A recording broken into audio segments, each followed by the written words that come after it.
కృష్ణా పరివాహక ప్రాంతం భయానకంగా మారింది. ప్రకాశం బ్యారేజీని భారీగా వరద వస్తోంది. రాత్రికి 12 లక్షల క్యూసెక్కుల వరద వస్తుందని అంచనా వేస్తున్నారు.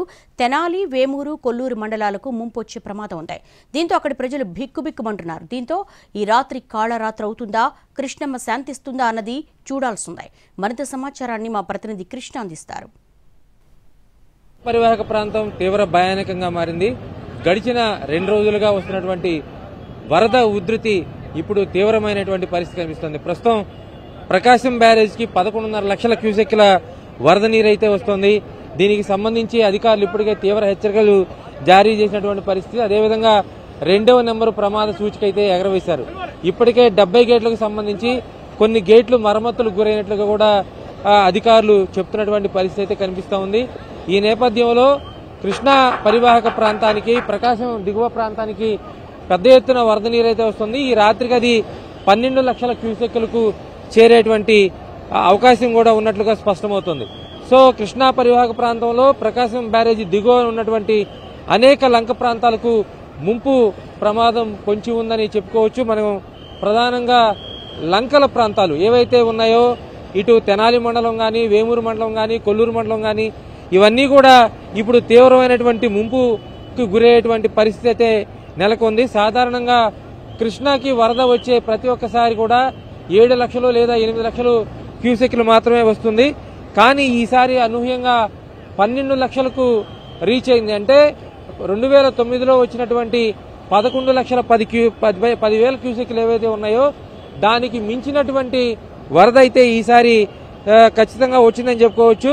ఈ నేపథ్యంలో అధికారులు కూడా ఏమీ చేయలేనటువంటి పరిస్థితి. ఎందుకంటే ఓ పక్కన ఎగువ ప్రాంతంలో నుంచి వస్తున్నటువంటి వరద, ఓ పక్కన నిన్న మొన్న కురిసినటువంటి భారీ వర్షాలు, ప్రకాశం బ్యారేజీ ఎగువ ప్రాంతంలో కురిసినటువంటి భారీ వర్షాల నేపథ్యంలో అనూహ్యంగా వరద ప్రవాహం అయితే పెరిగిపోయింది. ఒక్కసారిగా వచ్చినటువంటి వరదని ఎవరు కూడా కంట్రోల్ చేయలేనటువంటి పరిస్థితి అయితే కనిపిస్తూ ఉంది.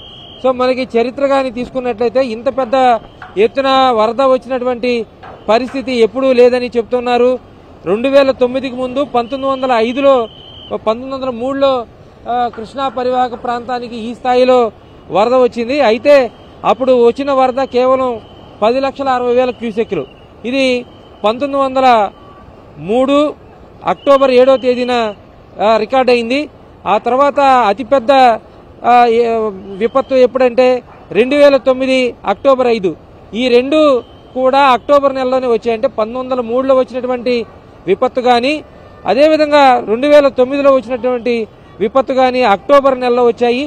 ఈసారి మాత్రం సెప్టెంబర్ నెలలో వచ్చింది. సెప్టెంబర్ నెలలో అంటే ఈ స్థాయిలో ఫ్లడ్ రావడం అనేది గతంలో ఎప్పుడూ జరగలేదనేది చెప్తూ ఉన్నటువంటి పరిస్థితి. ఈ నేపథ్యంలో లంక దిగువ ప్రాంతాల్లో ఉన్నటువంటి ప్రజలను అప్రమత్తం చేశారు. ఇప్పటికే బట్టిప్రోలు మండలంలో ఉన్నటువంటి అనేక ప్రాంతాల్లో కోతకు గురైనటువంటి పరిస్థితి కనిపిస్తూ ఉంది.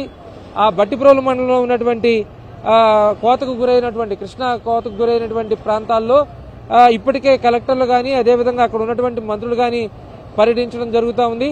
అదేవిధంగా కొల్లూరు ప్రాంతంలో కూడా, కొల్లూరు మండలంలోని దిగువనటువంటి మండలాల్లో కూడా, ఆ ప్రాంతాల్లో కూడా పెద్ద ఎత్తున వస్తుంది. అంటే ఖచ్చితంగా చెప్పాలంటే ఈ రాత్రి ఒక కాళరాత్రిగా అభివర్ణిస్తున్నారు. ఎందుకంటే ఈరోజు అమావాస్య కావడంతో సముద్రం ఈ వస్తున్నటువంటి కృష్ణా పరివాహక ప్రాంతం నుంచి వస్తున్నటువంటి రివర్ వాటర్ ఏదైతే ఉందో ఈ వాటర్ని అబ్జర్వ్ చేసుకోలేకపోతుంది. ఈ నేపథ్యంలో గ్రామాల మీదకు వరద నీరు వస్తున్నటువంటి పరిస్థితి కనిపిస్తోంది. ప్రస్తుతం కూడా ప్రకాశం బ్యారేజీ నుంచి 70 గేట్లు మొత్తం కూడా ఇక్కడ ఓపెన్ చేసినటువంటి పరిస్థితి కనిపిస్తూ ఉంది. ఈ నేపథ్యంలో వచ్చినటువంటి వరదను, ప్రకాశం బ్యారేజీ నుంచి వచ్చినటువంటి వరదను వచ్చినట్లుగా కిందకి విడుదల చేస్తూ ఉన్నారు. కానీ దాన్ని సముద్రం ఎంతవరకు తనలోకి తీసేసుకుంటుంది అనేది ఒక ప్రశ్నార్థకం మారింది. దానివల్లే ఈ వచ్చినటువంటి వరద కూడా ఎక్కువ పెద్ద మొత్తంలో ఊళ్ళ మీద పట్టడం అనేది జరుగుతూ ఉంది. సో ఈ రాత్రి గడిస్తే సముద్రం తన ప్రభావాన్ని, అంటే ఇప్పుడు పోటు రూపంలో ఉంటుంది అమావాస్య ప్రాంతంలో, అదే తిరిగి పాటుకు మాత్రం వచ్చేస్తే, అంటే ఈ రాత్రి 10:30-11 గంటల నుంచి పాటు స్టార్ట్ అవుతుంది. అక్కడ 12 గంటల ప్రాంతంలో పాటు స్టార్ట్ అయితే సముద్రం లోపలికి వెళ్ళిపోతే వచ్చిన నీరును వచ్చినట్లుగా, అంటే హంసలదేవి ప్రాంతంలో ఈ కృష్ణా నది మొత్తం వెళ్ళి అక్కడ సముద్రం దగ్గర కలుస్తుంది. ఆ వచ్చిన నీరు వచ్చినట్లుగా ఆ సముద్రంలోకి కానీ వెళ్ళిపోగలిగితే చాలా వరకు రేపు ఈ ఫ్లడ్ అనేది కొంత తగ్గే ప్రభావం అయితే ఉంటుంది.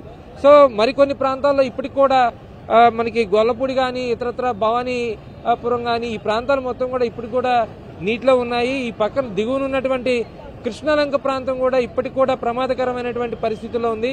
అక్కడ ఇప్పటికే 20 అడుగుల ఎత్తులో నీరు ప్రవహిస్తూ ఉంది. అనేక మంది ఏదైతే బాధితులు ఉన్నారో వాళ్ళు పునరావాస కేంద్రాలకు తరలి వెళ్లిన పరిస్థితి కనిపిస్తూ ఉంది. సో ఈ రాత్రి ఖచ్చితంగా కాలరాత్రి అవుతుందా, లేదంటే సముద్రుడు శాంతించి అదేవిధంగా ఇక్కడ ఉన్నటువంటి వరద నీటిని తనలోకి తీసుకుంటాడా అనేది ఖచ్చితంగా చూడాల్సిన అంశం. మరో పక్కన ప్రభుత్వం కూడా వచ్చినటువంటి వరద విపత్తును ఎలా ఎదుర్కోవాలనేది తీవ్రంగా ప్రయత్నం చేస్తోంది. దానికి సంబంధించినటువంటి సహాయక కార్యక్రమాలను కూడా వేగవంతం చేసింది. అది ఈ రాత్రి గడిస్తే గండం గడిచినట్లే. ముఖ్యంగా సముద్రం ఆటుపోట్లకు గురవుతుంది. వాళ్ళ అమావాస్య కావడంతో వస్తున్న వరద నీరంతా కూడా వెనక్కి వచ్చేస్తోంది. ఇక ఆటుపోట్ల కారణంగా కొంతవరకు సముద్రంలో ఈ వస్తున్నటువంటి వరద నీరు కలిస్తేనే ఈరోజు గండం గట్టెక్కే అవకాశం ఉంది. ఈ రాత్రి గండం గట్టెక్కుతుంది బెజవాడ.